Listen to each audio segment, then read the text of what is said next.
Hello दोस्तों, crime.com में आपका स्वागत है। तो आज की कहानी शुरू करते हैं। आज की कहानी सुनने के बाद किसी पर भी भरोसा करने पर आप 10 बार सोचेंगे। सियोल के गंगनम में एक हॉस्पिटल 13 फरवरी 2005 में आग लग गई, लेकिन कोई भी घायल या मारा नहीं गया। गैसोलीन की गंध से पुलिस को लगा कि किसी ने जानबूझकर आग लगने की बात कही है, जिससे उन्हें सीसीटीवी फुटेज की जांच करने के लिए प्रेरित किया गया, जिसमें निश्चित रूप से एक संदिग्ध महिला दिखाई दे रही थी, जिसका नाम लेडी ओम था। ये कोरियाई मनोवैज्ञानिक हत्यारा कौन था? उसने किसको और किस तरह से मारा?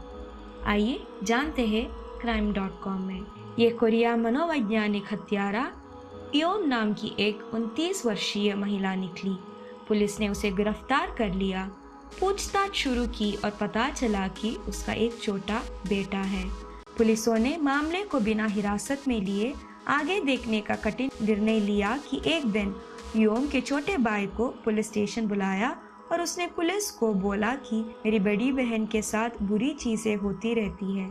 मेरे जीजाजी की मृत्यु हो गई, फिर मेरे दूसरे जीजाजी की मृत्यु भी हो गई, और जो लोग मेरी बहन को जानते हैं वे घायल होते रहते हैं या मरते रहते हैं। पुलिस ने तुरंत उसके दावों की और उसकी बहन की भी जांच करने लगी। कुछ चीजों जो संदिग्ध थी, जैसे ही लेडी योम ने हाई स्कूल पास किया, वह घर से भाग गई और एक इंश्योरेंस सेल्स प्रतिनिधि के रूप में काम किया। उसकी मुलाकात एक लड़के से हुई, वे एक साथ रहने लगे और कुछ ही समय में शादी कर ली। उसके पति में मानसिक क्षमता की कमी थी, लेकिन इससे कोई फर्क नहीं पड़ा क्योंकि वे प्यार में थे। जल्द ही उनकी एक बेटी हुई और वे एक खुशहाल परिवार की तरह रहते थे।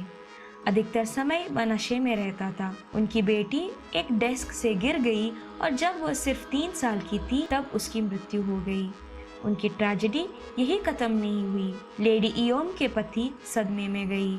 उसकी हालत ज्यादा गंभीर नहीं थी, लेकिन उसके बेहोश होने के तुरंत बाद ये दोबारा बेहोश हुआ और दोनों बार उसे आघात लगा। वो 2 बार बेहोश क्यों हुआ और दोनों बार उसे मस्तिष्क का आघात क्यों हुआ? उससे पूछा गया कि उसने ऐसा क्यों सोचा कि वो इतना बीमार है। उसकी पति ने जवाब दिया कि मैंने दवा ली क्योंकि मेरे पूरी शरीर में दर्द था, लेकिन मुझे कुछ भी याद नहीं है क्योंकि उसे अपनी बीमारी का सटीक कारण याद नहीं था। क्योंकि उन्हें याद नहीं था कि उनकी बीमारी का सटीक कारण निर्धारित नहीं किया जा सका। लेडी योम ने अपनी पति की तब तक देखभाल करने के लिए खुद को समर्पित कर दिया जब तक वह ठीक नहीं हो गए। जब ऐसा लगने लगा कि वह पूरी तरह से ठीक हो रहा है, तो एक दिन वह उठा और उसने देखा कि वह देख नहीं पा रहा है। तो दंपति चौंक गए और वे तुरंत अस्पताल गए। अस्पताल ये देखने के लिए गए कि क्या गलत था। दुर्भाग्यपूर्ण घटनाओं की श्रृंखला में महिला अपने पति के साथ खड़ी रही और उसने दिखाया कि उसके पति के प्रति उसका शाश्वत प्रेम था। फिर 25 मार्च 2002 को उसके पति का निधन हो गया। सेलुलाइटिस एक बैक्टीरियल स्किन इन्फेक्शन था, इसे उसकी मृत्यु का कारण कई दिनों तक शौक में डूबा रहा। उसका पति और वह गहरे दुख में पड़ गए, लेकिन वह दुख अधिक समय तक नहीं रहा क्योंकि प्रेमालाप के 1 महीने बाद ही उसने दूसरे आदमी को देखना शुरू कर दिया। यह भी बहुत तेजी से हुआ और योम और उसके नए आदमी ने कुछ ही समय में अपनी शादी करा लिया। बहुत समय बीत गया जब उसका दूसरा पति लिम भी बेहोश हो गया। जैसे वह अपने पहले पति के साथ बेहोश हो गई थी, वह IMS अस्पताल में बिस्तर पर तब तक बैठी रही जब तक कि उसे छुट्टी नहीं मिल गई। 1 महीने बाद उनकी हालत में सुधार होने के बाद वे बहुत प्रभावित हुए। वे पीड़ा से उठे। वे जल्दी से आपातकालीन कक्ष में गए, लेकिन तब तक बहुत देर हो चुकी थी। उनकी दृष्टि पहले ही जा चुकी थी और 2 महीने बाद उनकी मृत्यु हो गई। मृत्यु का कारण ये भी था सेलुलाइटिस। सेलुलाइटिस से 2 व्यक्तियों की दृष्टि चली गई और उसी कारण से उनकी मृत्यु हो गई। लेडी योम पर एक बार फिर से संदेह पैदा हुआ, लेकिन उसने स्पष्ट रूप से यह दिखाने के लिए कि वो अपने दूसरे पति के प्रति कितनी प्रतिबद्ध थी, शादी के रस्म आयोजित करने के मुद्दे पर ईमानदारी दिखाना जारी रखा। इससे किसी भी दुर्भावनापूर्ण इरादे पर संदेह करना मुश्किल हो गया। लेकिन क्या उसे वास्तव में ऐसा नहीं था? क्या इन दुर्भाग्यपूर्ण घटनाओं और मौतों से कोई लेना देना है? पुलिस के मन में ये सवाल दिन बे दिन उठता रहता था। जांचकर्ताओं ने महिला से मिलने का भुगतान करने का फैसला किया, लेकिन उसके बड़े भाई ने दरवाजे पर उनका स्वागत किया और लेडी योम को दो पतियों की तरह ही उसके साथ भी कुछ गलत हुआ। उसका पतियों की तरह ही उसका बड़ा भाई अंधा हो गया था।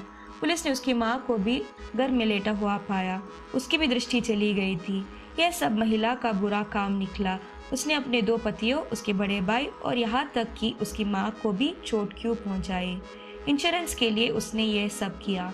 इंश्योरेंस धन प्राप्त करने के लिए लेडी योम ने यह सब किया था। अब आइए बारीकी से देखें कि उस दिन वास्तव में क्या हुआ था। जब लेडी योम का पहला पति बेहोश हो गया था, उसने उसे एंटी डिप्रेसेंट्स दवाई दी। उसने एंटी डिप्रेसेंट्स दवाई मिला दी जिससे उसे भूलने की बीमारी हो सकती थी, और अगर वह शराब पीता था तो वो बेहोश हो सकता था। दवा से शौकीन होने के कारण उसने मई 2005 में उसे धक्का दिया। उसे अपना पहला इंश्योरेंस धन 3,40,000 प्राप्त हुआ। ये सोचकर कि यह राशि बहुत कम थी, उसने अपने अगले कदम की योजना बनाई। उसने उसे फिर से एंटी डिप्रेसेंट्स दवाई खिलाई और उसकी राइट आंख में सेफ्टी पिन डाल दी। योम ने चूल्हे पर तेल गरम किया और पति के चेहरे पर उड़ेल दिया। इस तरह उसने अमानवीय और जघन्य अपराध किए। यही उसकी योजना थी। याद रखें, हमने आपको बताया था कि वह एक इंश्योरेंस सेल्स रिप्रेजेंटेटिव के रूप में काम करती थी। उसने उस समय प्राप्त जानकारी का उपयोग किया था, योजना बनाई और अपने अपराधों को अंजाम दिए। लेडी योम जानती थी कि वह आंखों की रोशनी खोने और आग से होने वाली मौतों के लिए सबसे अधिक इंश्योरेंस प्राप्त कर सकती है, जिसका अर्थ है कि उसके अपराधों के हर विवरण की योजना बनाई गई थी। बाद में पता चला कि उसने अपने पहले पति पर भी चाकू से 3 बार वार किया था। उसने यह कहते हुए अपनी दृष्टि खो दी कि उसने खुद को नुकसान पहुंचाया है, क्योंकि उसका मानसिक बीमारी का इलाज चल रहा था। आइए उसके दूसरी पति लिम पर चलते हैं। जब वे शादी के बंधन में बंधे, योम ने इस तथ्य को छुपाया कि उसके पहले से शादी हो चुकी थी। उसने यह भी प्रतीत किया कि वह एक अच्छे परिवार से आई है और उसकी अच्छी परवरिश हुई है। इस तरह वे एक साथ रहने लगे, लेकिन केवल 6 महीने के लिए। जब स्थिति उल्टी हो गई तो उसे पसंद आया। उसने योजना बनाई थी, उसे दवा दी और उसे धक्का दिया, जिससे एक हिलाना और टेलबोन फ्रैक्चर हुआ। उसने अपनी शादी को रद्द कर दिया, जबकि उसका नया आदमी अस्पताल में था। उसने उसे अंधा करने के लिए एक सेफ्टी पिन का इस्तेमाल किया। उसे छुट्टी मिलने के बाद उसने उसे कुछ बर्न्स का सामना करना पड़ा और उसे सेलुलाइटिस से मार दिया। और हम ये नहीं भूल सकते कि जब वो बीमार था तो उसने अपने पति को नर्स करने के लिए खुद को कैसे समर्पित किया। साथ ही उनकी मृत्यु के बाद शादी की रस्म भी किया। यह सब दोष और संदेह से बचने के लिए एक कार्य था। चौंकाने वाली बात यह है कि जिन लोगों के साथ उनके रक्त संबंध थे वे भी उनमें शामिल थे। उसने लक्ष्य बनाया कि उसने अनार और बेर की चाय में दवा मिलाई और अपनी माँ और बड़े भाई को पिलाई।